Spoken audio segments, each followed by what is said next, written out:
If you saw my recent episode where I collaborated with Lucy, you might recall that fairly early on in the episode we visited this fantastic characterful old oak tree.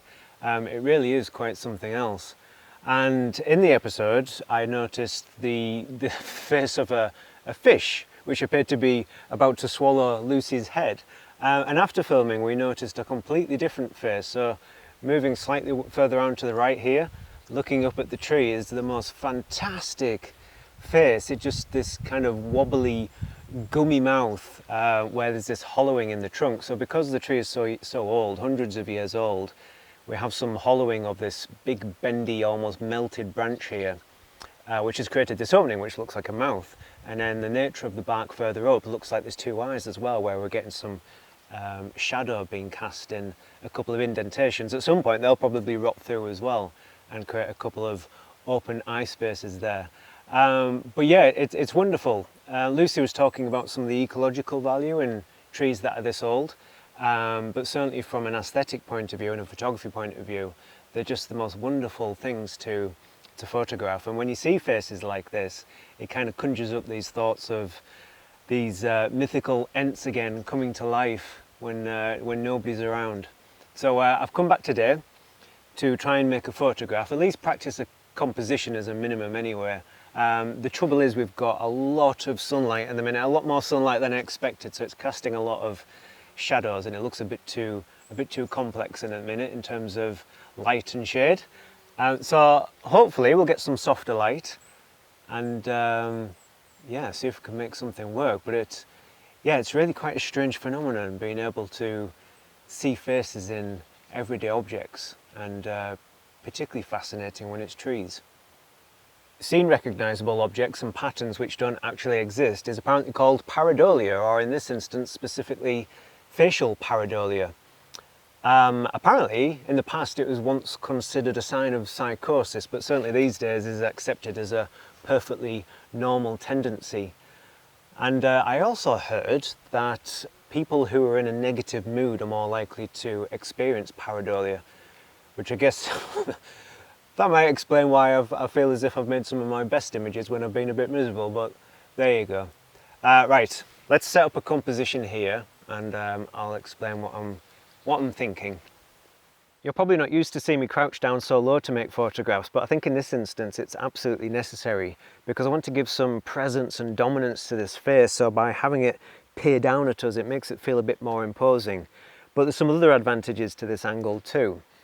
Because it brings in some of the fabulous features such as that kink-in branch where the face lives, and also the tree which disappears up into the canopy. And that's a really good feature because it helps to offer a little bit of extra depth, perhaps a bit of extra mystery too, the way that disappears into the soft green foliage. Those leaves are also providing a nice solid edge to the top of the frame. We've got some horizontal branches as well, helping to offer a frame at the top. Down at the base we've got a little bit of rock detail, and that common feature in this woodland of the base of the oak trees just moulded around the rocks is really quite good. But yeah, I guess I'm often looking to give trees a sense of place, whereas here we're almost giving the face a sense of place and seeing where it lives within the tree. You know, we're not bringing in the whole tree. It's quite a nicely, tightly contained image, but like I said, brings in some of those wonderful characteristics. It would be quite tempting to come back and photograph it in the fog, but you'd have to be careful because I wouldn't want to see all that bark get sodden and dark. I think one of the nice features is that it's bright, it brings forward that texture, it contrasts quite nicely with a cooler green. But at the minute, the light is terrible. It's really very, very harsh. There was supposed to be more cloud. I can't see a single one at the minute. So I'll wait for some clouds. If that doesn't happen, I'll come back a little bit later this evening and make the image work then. But I've got a vertical 4x5. I'm happy with how that's lined up. So I'll probably have to come back. So in the meantime, I was here a few days ago. Beautiful morning. It was quite short and sweet. Some very thin mist, some really good light. And I made like a couple of images which I really quite like. So it'd be nice to show them, and then perhaps I'll just talk through those compositions. But yeah, we'll come back to this fella.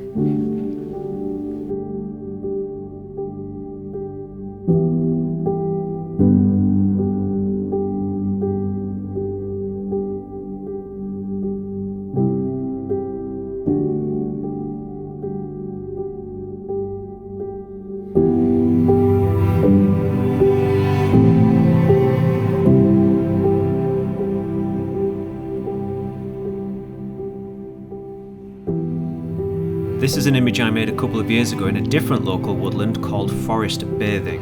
And sometimes it's not until you look at an image afterwards in two-dimensional form that you start to notice faces trapped in the trees. And this is a quick snap from earlier this year when I noticed this fantastic face at the base of an old oak tree, which has a pretty striking resemblance to Treebeard from Lord of the Rings.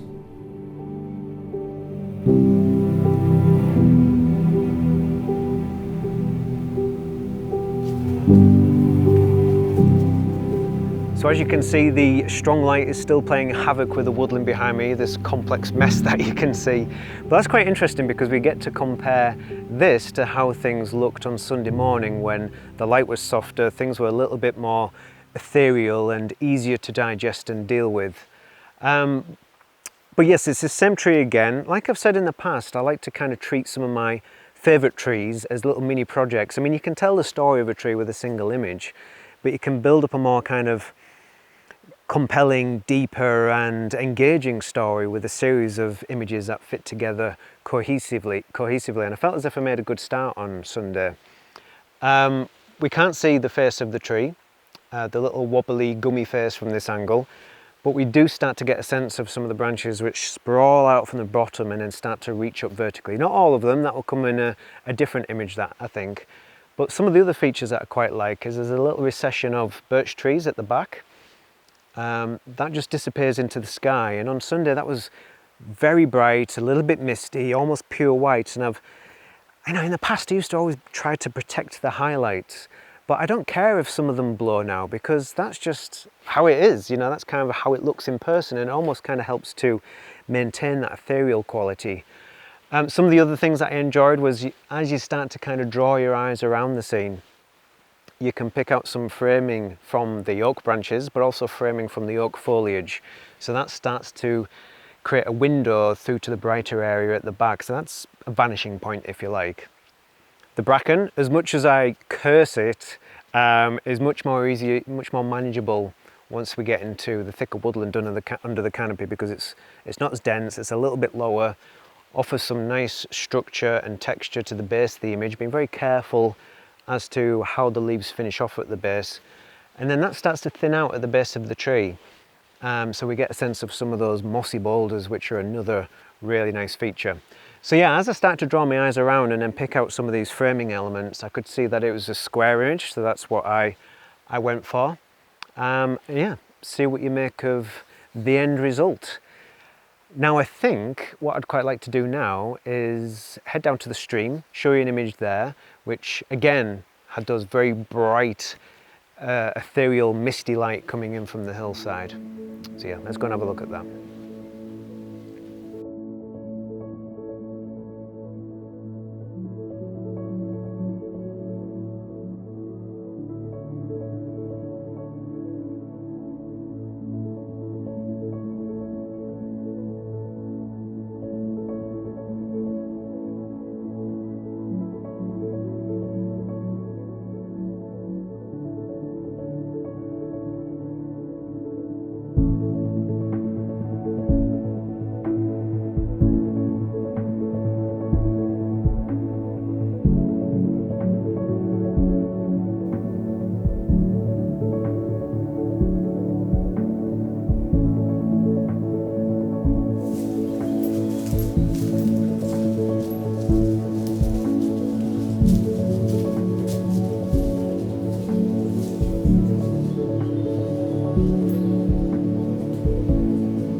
Ever since being introduced to Chicken of the Woods by Lucy in my last video, I'm spotting it all the time. It's great to see.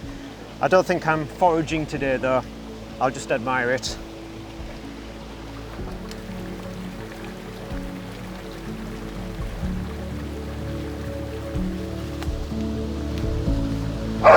The scene behind me here, well, it looks a bit of a mess to be honest with all the harsh sunlight, but it's one that I've walked past numerous times. But it was only early in the morning that it started to make sense photographically. Now, I try not to dwell on conditions too much these days, but it was the mist that really helped to make this image work, because there's quite a lot going on, lots of different elements, so that mist helped to separate those different elements and allow some of the intricate detail to shine. So basically what we've got is quite a nice foundation to the image to start with, some ferns in the bottom left-hand corner, some nice boulders in the beck. The orangey coloured peaty beck leads us up towards a couple of very small waterfalls which are just coming over these huge boulders.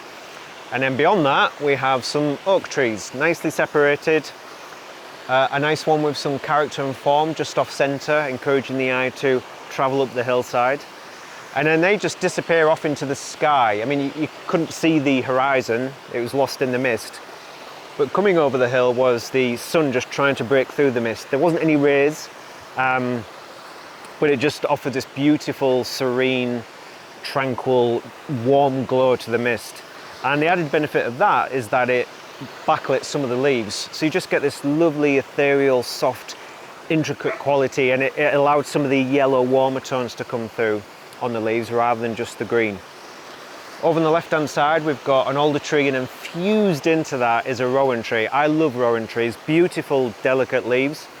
The rowan trees does lean off the frame actually, but if you just see kind of just here, there's a branch which arches back into the frame and just encourages the eye to come back in.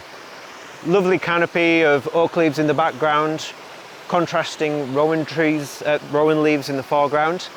In terms of aspect ratio, well, it's a vertical image and it actually works as a full 3:2.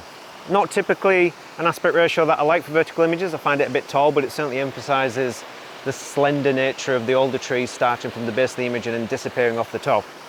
But because of almost like the different layers in the canopy, it means that the image can work in 3:2, 4:3 and 4:5. I'll probably go for the middle one. Over on the right hand side, some nice boulders which fringe the beck, and other than that it's fairly open. So yeah, I like it. It's lots going on, lots of different subjects, but nicely separated, lots of intricate detail and things for the eye to travel around and enjoy, and certainly is better appreciated at a higher resolution. But yeah, see what you make of that. Meg's having a whale of a time in the beck. In fact, she might as well be a whale the amount of time that she spends in the water. You probably heard her barking in the background. Yeah, all good fun. Anyway, let me know what you make of this image.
What I don't do enough of when I finish filming is just to take the time out to sit and relax and enjoy the sounds and smells of the woodland for a while. So I think I'm going to do that now. But before I leave you, firstly, our gummy-faced tree friend behind us here, if you've got any name suggestions for this tree, I'd love to hear them in the comments below, because I'm struggling to come up with a name for this one for some reason. But also, if you've enjoyed this episode and would like to support this channel, then please check out my Patreon. But also things like print sales and affiliate links are a big help. In fact, if you've noticed the new bag I've been using for the last couple of episodes, this is the new Shimoda bag, is now my go-to bag for when I'm filming. That's now available via Kickstarter, so again, I'll put an affiliate link in the description below. But yeah, as always, your support is massively appreciated. But yeah, thank you very much for watching this episode. Hope you found some value in it. And as always, I look forward to seeing you again very soon.